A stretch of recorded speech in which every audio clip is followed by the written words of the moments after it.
John, is that the kind of goaltending you've been craving, what you've seen now the last 2 games? Yeah, I mean, Mackenzie's come in and played really well, even from Columbus. You know, really, the Columbus game he started, and then when he came in relief, and Boston and today. So it's nice. It's good to see him be able to play the way that he's playing and be consistent. And he looks good. He looks confident, and hopefully he continues to play that way. How big was the goal at the end of the Zacha shorthanded goal? Yeah, that was a big one. It was, I think it gives you a little bit more energy. It kind of livens the building up a little bit when you wind up with scoring a goal like that. And it's nice for Pav. I mean, he's played some good hockey as of late, and he's earning himself more and more ice time, and obviously he's got a couple shorthanded goals, so that's good. And I think he's taken pride in that. And we need him. We need him to continue to develop and continue to play the way he's played.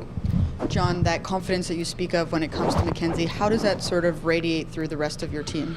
Well, it's important. It's when you get in situations like early in the year, sometimes we didn't get some saves when we needed them, or situations where you have some breakdowns and the puck winds up going in the net, and it does come out through your team, where he's played very well, and he's played well enough to be in some tight games. And we're in a lot of tight games, a lot of one-goal games, and it's situations where it gives the players in front of him confidence, and that's something that he's provided since he's been in net. Can a player like Mackenzie, or just any sort of injection of new blood, come in and play well? Can that really be sort of a momentum changer for a team? Yeah, it certainly is. I think when you look even back to last year, when we got off to a great start and then wound up kind of continuing it through the year, was you had a guy like Bratt and Nico, and Brian Boyle was new, and Drew Stafford, and we had all kinds of new guys, particularly early in the year, and then we made some moves at the deadline and brought more players in. So, lots of time you had guys like Brian Gibbons and Coleman and Nason were guys that came in and made impact. So yes, when you're in a situation where things haven't gone as well as you've liked, for guys to be able to come in and make an impact on the team is really important. Pav said he's learning to not get frustrated when his shot doesn't always go in, but he says he's consistently been confident with his shot, proud of how much he's shooting more. Is it nice to see him finally get rewarded? Do you see him having that shot first mentality that you want to see? Yeah, it's been a long time coming with it, but it's nice to see. I mean, that's sometimes, he's gotten rewarded by scoring, and it's good to see him be able to use his shot, but it's something that is a real strength of his. So he needs to continue that. He needs to continue to believe in it, and he needs to use it, whether the puck goes in or whether it doesn't go in. You have to be able to play to your strengths, and that's a strength of his, so we need that to continue. What do you like about the penalty killing right now? Well, it's really well coached. I think Elaine Najardine does a great job with the penalty kill. Guys know exactly what's going on. His pre-scouts are bang on. And then I think when you look at the penalty kill group, it's a group that takes a lot of pride in what they do, and they're extremely coachable. Their attention to detail is excellent. They block shots. They sacrifice themselves, and they're really on the same page. So I think collectively as a unit, from the coaching to the players, has been fantastic.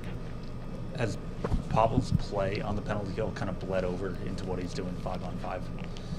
Well, sometimes special teams does help a player 5-on-5. If sometimes it could be on the penalty kill, or it could be on the power play, where a player has a little bit of success and then it ignites their 5-on-5 play. But I wouldn't necessarily say that. I think Pav's played. He's just played more consistent, and he's played to the identity we've asked him to play with.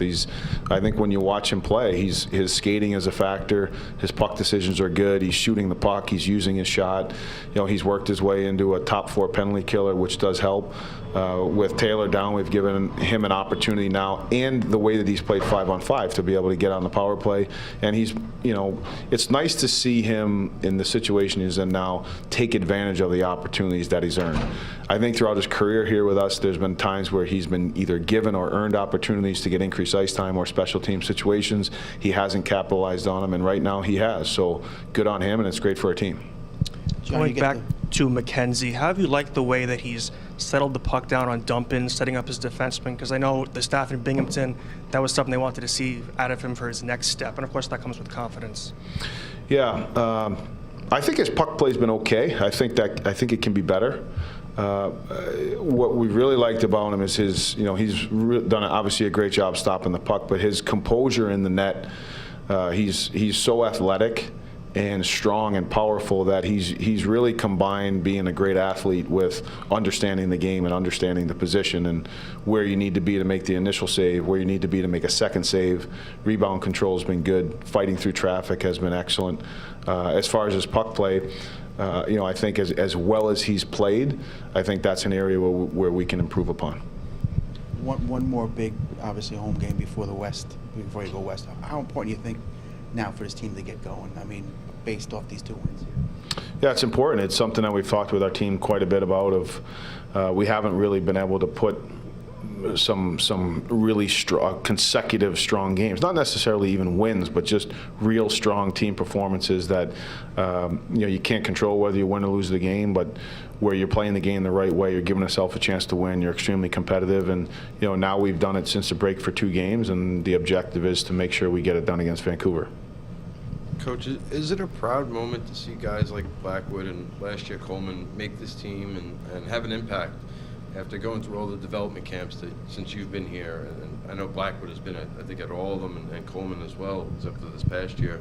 Is it a sense of pride that you guys are building the team the way that you want to build it, and these guys are having success?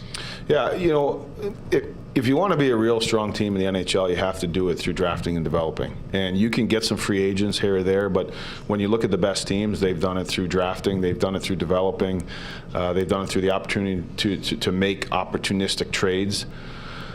But it's nice to see. I mean, we have a great development staff. We have a fantastic staff that has been in Binghamton and is in Binghamton, and our management believes it, and our ownership believes it. And sometimes it doesn't always come to fruition. But when you're trying to build things the right way, you have to get the right types of players in here. You have to have patience. You have to work like heck to get them better on the ice, off the ice, personally, professionally. All those things come into play when you're talking about trying to build an organization and build a program that can compete consistently for the playoffs or for the Stanley Cup. So, if you look at Mackenzie Blackwood, he's a young guy that came in. He's a tremendous athlete, but he needed some work. He needed some work off the ice. He needed some work in becoming a professional. He needed some work with his attention and coachability, and he's gotten that throughout his coaches in the American Hockey League. And credit to the player, he's done a good job of working at his own development. And the same thing for a guy like Blake Coleman or Jesper or Nico. And we need more guys to be able to continue to come up here and make impacts. There's a plan in place for them, and it has to be the combination of the organization really working at that aspect of it, but it also comes down to the player of putting the time in and the effort in to develop their craft. On Kids Day and the youth of your team shining, what does that look like going forward for the Devils? Well, as we talked about prior to the game, it's important to have youth fans here, and I think when you look at the Devils, lots of times if young kids come to the game and they get attached to players or they get attached to the team because of the way they play or the excitement in the arena, you can get fans for life, and that's something that I think it's really important for our organization to have that happen. So the performance that we had tonight was great. We're happy that we were able to have the win, and hopefully we got some fans for life.